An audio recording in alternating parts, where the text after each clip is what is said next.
여호수아 6장 1절에서 5절 말씀 함께 같이 읽겠습니다. 이스라엘 자손들로 말미암아 여리고는 굳게 닫혔고 출입하는 자가 없더라.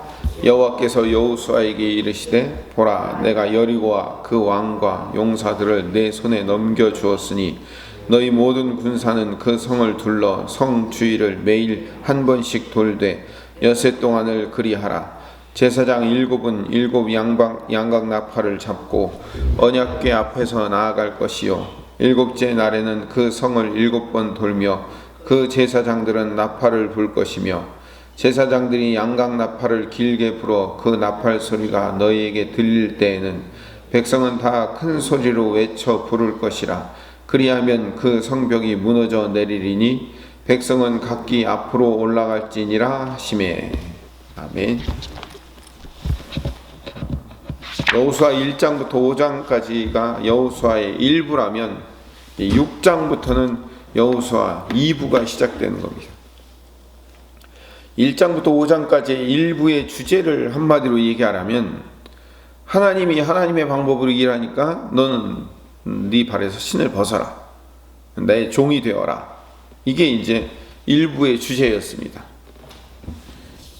이제 요단강을 건너고 할례를 행하고 첫 유월절을 지키고 군대 장관이 나타나서 신을 벗어라 라는 이 세 가지의 이야기, 할례, 유월절, 군대 장관 나타난 이야기, 이 세 사건이 같은 이야기를 지금 반복하고 있는 거예요. 가나안 정복 전쟁의 주인은 하나님이시다 라는 이야기를 할례 사건, 여리고성 이 큰 성 앞에서 할례를 행하는 이유는 뭐예요? 하나님이 이 전쟁 하신다. 첫 번째 유월절, 만나가 끊어지고 첫 번째 유월절을 경험한 사건도 이 땅에서 추수하는 이 모든 일을 하나님이 일하실 것이다. 군대 장관이 나타나서 이 신을 벗어라. 이것도 마찬가지 이야기예요. 계속 가나안 정복 전쟁의 주인이 하나님이시다라는 것을 3번 반복해서 설명한 다음에 그 다음에 이제 여리고성을 들어가게 되는 겁니다. 그러면서 이제 일부에 여호수아와 이스라엘 백성들은 하나님의 일하심에 반응하는 도구라는 것을 깨닫는 거예요.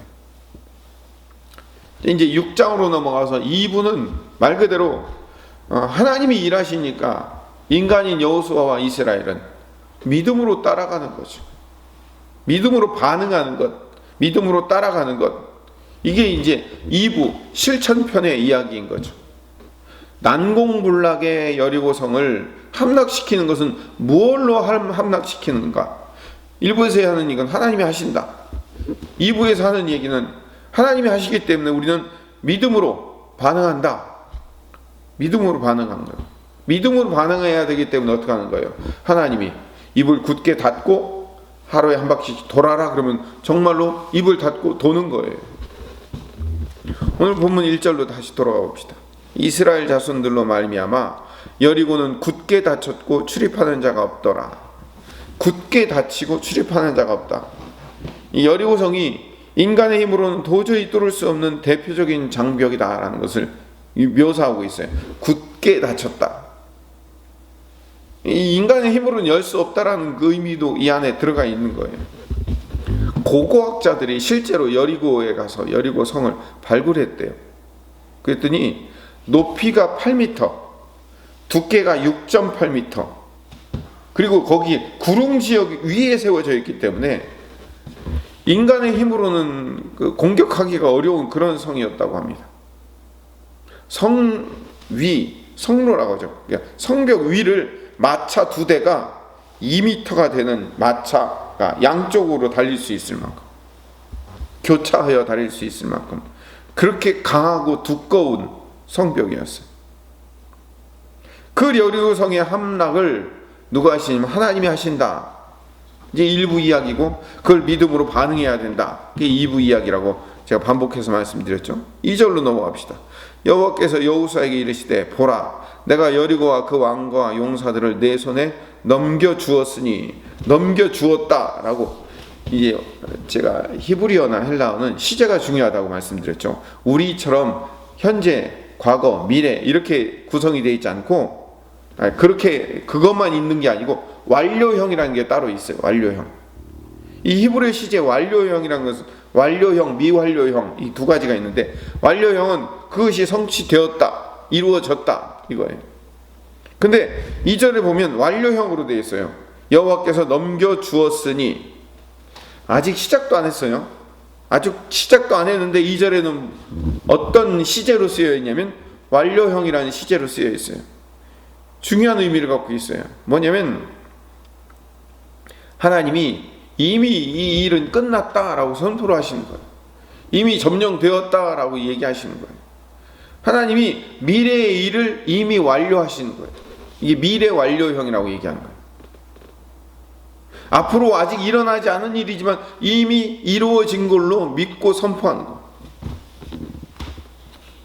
그 하나님의 선포에 대해서 이스라엘과 여호수아가 가져야 될 반응, 당연히 믿음이죠.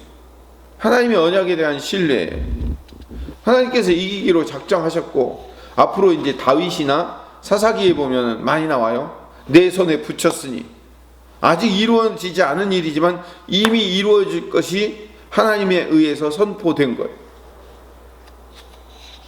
그래서 하나님이 이기기로 작정하셨고 이스라엘에게 여리고를 주시기로 작정하셨기 때문에 이 전쟁은 승리할 수밖에 없는 전쟁인 거죠. 그래서 여호수아와 이스라엘은 불가능한 상황과 환경이 앞에 펼쳐져 있을지라도 하나님의 언약을 신뢰하고 가는 거예요. 그게 위로는 8m, 좌우로는 6.8m, 마차가 지나다니는 엄청난 크기의 성일지라도 하나님이 하셨으니까, 하나님이 하실 거라고 말씀하셨으니까 간다. 이게 믿음에 대한 반응인 거죠. 우리 인간은요, 믿음을 이야기할 때도 가능성이 있어 보이는 걸 가지고 믿음을 얘기해요. 근데 하나님은 불가능한 상황으로 일부러 몰고 가신 다음에 약속을 주셔요. 하나님의 독특한 방법이에요. 신앙의 선진들이 다 이 길을 통과했거든요. 하나님이 아브라함을 100세까지 99세까지 몰고 가셔서 거기서 아들을 주신 거예요. 인간의 힘으로는 안 될 수밖에 없는 절망적인 상황 가운데 몰아넣고 약속의 아들 이삭을 주거든요. 요셉을 노예, 감옥 생활을 거쳐서 완전히 이제는 더 이상 절망, 떨어질 데도 없다라고 생각하는 곳까지 그를 몰고 간 다음에 거기서 갑자기 애굽의 총리를 시켜주신 거예요. 이스라엘 백성들이 앞에는 홍해, 뒤에는 애국 군대가 쳐들어오는 절망적인 상황, 앞으로도 갈 수 없고 뒤로도 갈 수 없는 그런 상황으로 몰고 간 다음에 거기서 홍해를 가르는 사건을 보여주심으로 말미암아, 자, 왜 이런 인간으로서는 할 수 없는 절망의 상황으로 몰고 간 다음에 거기서 하나님의 역사를 일으킴으로 말미암아 하나님의 일하심을 보여줄까요? 우리에게 믿음을 가르쳐 주기 위해서 그런 거예요. 지금 여리고성 앞에서도 여호수아와 이스라엘은 그 믿음을 다시 배우는 거예요. 전에 제가 한번 말씀드렸지만 여호수아는요, 구약의 사도행전이에요. 신구약 공이 이 사도행전들은요, 믿음으로 가는 여정을 이야기하고 있어요.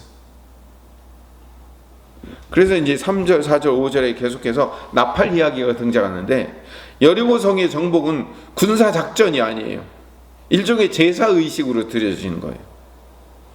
그래서 이미 이겼음을 선포하는 나팔의식으로 출발합니다.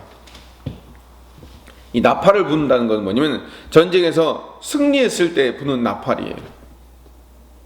하나님의 약속이 반드시 실현되는 것을 선포하는 나팔을 불게 하는 거죠. 4절에 보니까 제사장 7명을 뽑아서 양각 나팔을 불게 만드셔요. 그리고 이제 언약궤를 따라가도록 만드는 거죠. 여기서 지금 이 상황은 언약궤를 앞세우고 나팔을 불고 간다는 것은 전쟁을 하라는 의미가 아니라 지금 제사를 드리라는 의미예요. 예배하라는 의미죠. 구약에서 나팔이 두 종류가 있는데 하나는 하초체라라고 해가지고 금속으로 된 나팔, 우리가 알고 있는 그런 나팔이 있고요. 쇼파르라는 나팔이 있는데 흔히 말하는 양각 나팔이라고 있어요. 이게 이렇게 둥글어요. 이렇게 양의 뿔로 만들었기 때문에 지금 오늘 본문에서는 이 양각 나팔을 부르라고 얘기해요. 뭐 하초체라는 어디에 사용되고 쇼파라는 어디에 사용되고 꼭 그렇게는 아닙니다. 다양하게 여러 방면으로 각각의 나팔들이 사용되는데 지금 오늘 여리고 전쟁을 하는 데 있어서 쇼파르 양각 나팔을 사용하고 있는데 전쟁이 이미 끝나고 평화가 시작되었다. 하나님은 이기셨다. 하나님은 승리하셨다라는 것을 전쟁이 시작하기도 전에 먼저 선포하고 출발하는 게 이게 양각 나팔의 의미인 거예요. 그러니까 하나님이 약속하시면 반드시 이기며 승리하게 될 것을 이 승리의 나팔을 불고 시작하는 거죠. 중요한 것은 이거예요. 승리한 다음에 승리를 자축하는 나팔을 부는 게 아니라 이미 승리했음을 선포한 후에 그 승리의 열매를 거둬가는 과정을 믿음의 과정이라고 부르는 거죠. 하나님이 우리에게 믿음으로 살아가기를 요구하고 계신 게 바로 이겁니다. 하나님이 언약하셨으니 반드시 하나님은 우리에게 이런 승리를 주실 것이다라는 사실을 믿음으로 반응하는 거예요. 그 믿음으로 반응할 때의 상황은 내 눈앞에 보이는 상황과 환경이 전혀 그렇지 못한 상황과 환경이 보일 수 있어요.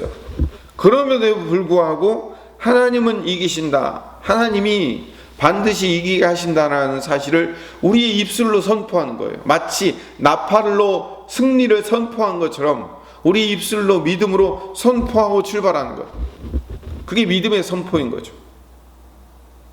이스라엘 백성들처럼 양각나팔 저기 이스라엘 가서 사와가지고 부르라는 얘기가 아니고 우리의 말로, 우리의 혀로, 우리 입으로, 우리 입이 양각나팔이 되어야 되는 거예요. 믿음의 양각나팔이 되어야 되는 거예요. 어떤 말을 할 때도 우리의 입이, 우리의 말이 선포가 되어야 돼요. 하나님이 이기게 하실 겁니다. 하나님이 승리하게 하실 겁니다. 하나님이 반드시 이 어려움을 통과하게 만드실 겁니다. 라는 우리 입으로 늘 믿음을 선포하며 사시는 하나님의 백성 되시기를 간절히 소망합니다.